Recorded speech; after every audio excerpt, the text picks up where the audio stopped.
नमस्कार बच्चों। कक्षा 10 की विज्ञान की पुस्तक में ये हमारा पाठ 9 आनुवंशिकता व जैव विकास से चल रहा था। ठीक है, तो इससे मैंने इसी पिछली वीडियो में आपको कुछ पाठ निहित जो प्रश्नोत्तर थे उनको बताया था। ठीक है, अब आज की इस वीडियो में भी आपको जो मैं ये इम्पोर्टेंट जो बोर्ड की दृष्टि जो महत्वपूर्ण प्रश्न उत्तर हैं उनको बताऊंगा। ठीक है, तो स्टार्ट करते हैं यहाँ से। इसमें डीएनए व आरएनए में अंतर बताइए। डीएनए आरएनए में हमने इसमें डिफरेंस बताना है। तो डीएनए का जो अणु होता है वो दो सूत्रों का सीढ़ी समान दो सूत्रों का बना होता है, और जो आरएनए का अणु होता है केवल एक सूत्र का होता है। इसमें डी ऑक्सी राइबोज संग्रह होती है। डीएनए में डी ऑक्सी राइबोज संग्रह होती है और आरएनए में खाली राइबोज संग्रह पाई जाती है। इसके अणु में एडेनिन, ग्वानिन, थाइमिन तथा साइटोसिन बेस होते हैं। यानी जो क्षार पाए जाते हैं डीएनए में वो चार प्रकार के होते हैं: एडेनिन, ग्वानिन, थाइमिन और साइटोसिन। और आरएनए में थाइमिन के स्थान पर, जो ये थाइमिन है इसके स्थान पर यूरेसिल होता है। बाकी तीन वही पाए जाते हैं, यानी कि एडेनिन, ग्वानिन और थाइमिन के स्थान पर यूरेसिल और साइटोसिन पाया जाएगा इसमें। ठीक है, चौथा अंतर है डीएनए आनुवांशिक पदार्थ है जो कोशिकाओं की समस्त क्रियाओं का जो है नियमन करता है, और आरएनए जो है एक आनुवांशिक सूचना वाहक का कार्य करता है। ये एक मैसेंजर का कार्य करता है लक्षणों की, और प्रोटीन संश्लेषण में सहायता करता है। जो प्रोटीन का संश्लेषण होता है उनमें भी जो है ये हेल्प करता है। इसके बाद हम नेक्स्ट क्वेश्चन देखेंगे। जीवाश्म क्या है? फासिल डेटिंग से आप क्या समझते हैं? ये मोस्ट इंपॉर्टेंट क्वेश्चन है। ठीक है, इसको आप अच्छी तरह समझेंगे। प्राचीनकालीन जीवों के अवशेष जो आदिकाल में पृथ्वी पर रहते थे बाद में विलुप्त हो गए, भूपटल की चट्टानों में परिलक्षित मिलते हैं। यानी कि जो प्राचीन काल में जो जीव रहते थे, बाढ़, भूकंप या अन्य प्राकृतिक आपदाओं के कारण वो जो है पृथ्वी की जो भूपर्पटी है पृथ्वी के अंदर दब के रह गए और जो है विलुप्त हो गए। और तो पृथ्वी के जो भूपटल है इनकी चट्टानों पर जो है ये आज भी जो हमें परिलक्षित मिलते हैं खुदाई के दौरान। तो इन्हें जो है जीवाश्म का कहा जाता है। और जीवाश्मों का जो अध्ययन होता है उसे जीवाश्म विज्ञान यानी कि पैलेंटोलॉजी उसको कहते हैं। जीवाश्मों की आयु के निर्धारण हेतु चट्टानों के उन स्तरों की आयु का निर्धारण किया जाता है जिनमें जीवाश्म मिलते हैं।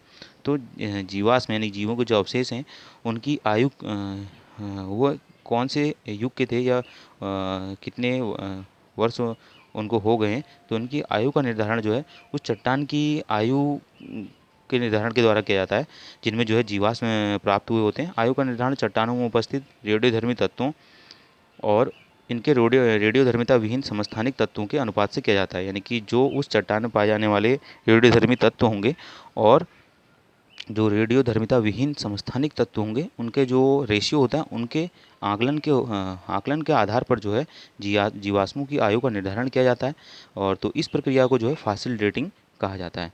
ठीक है, इसके बाद नेक्स्ट क्वेश्चन है समजात या समृद्धि अंगों को उदाहरण देकर समझाइए।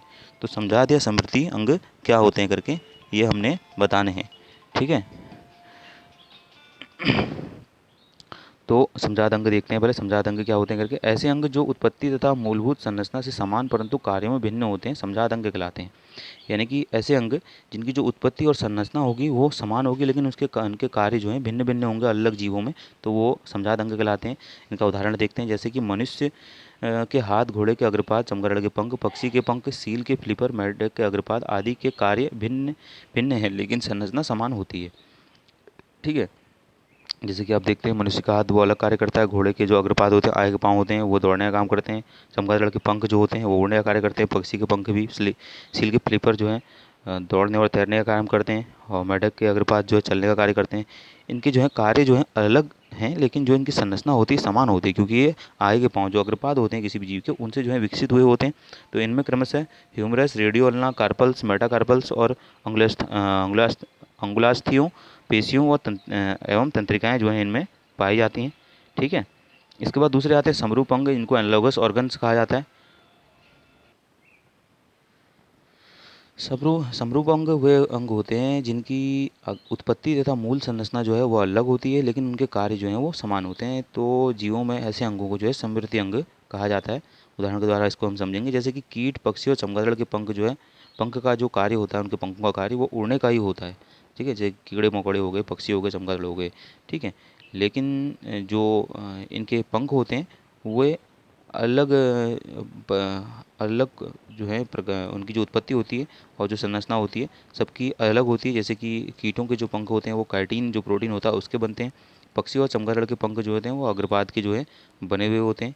ठीक है, तो इनमें जो है इनके संरचना में जो है काफ़ी अंतर होता है और इनके लेकिन जो कार्य होते हैं वो एक जैसे होते हैं। तो ऐसे अंगों को, जो ऐसे अंग होते हैं किसी भी जीव के, उनको जो है समवर्ती अंग कहा जाता है। ये मोस्ट इंपॉर्टेंट क्वेश्चन है आपकी चैप्टर का, जिसको आपने जो है अच्छी तरह से याद करके लिखना है। ठीक है, इसके बाद एक छोटा शॉर्ट आंसर और है, उसको भी हम देख लेते हैं कि उपार्जित लक्षणों की वंशागति का सिद्धांत किसका है और किस पुस्तक में इसका उल्लेख है। तो उपार्जित लक्षणों की वंशागति का सिद्धांत जीन बैप्टिस्ट डी लेमार्क ने दिया था कि जो है जो उपार्जित लक्षण होते हैं उनकी वंशागति होती है करके। तो उन्होंने अपना ये नियम दिया था लेमार्क ने। इसका उल्लेख उन्होंने अपनी पुस्तक फिलोसॉफिक जूलॉजिक 1809 में जो है जो प्रकाशित किया था अपनी इस पुस्तक में।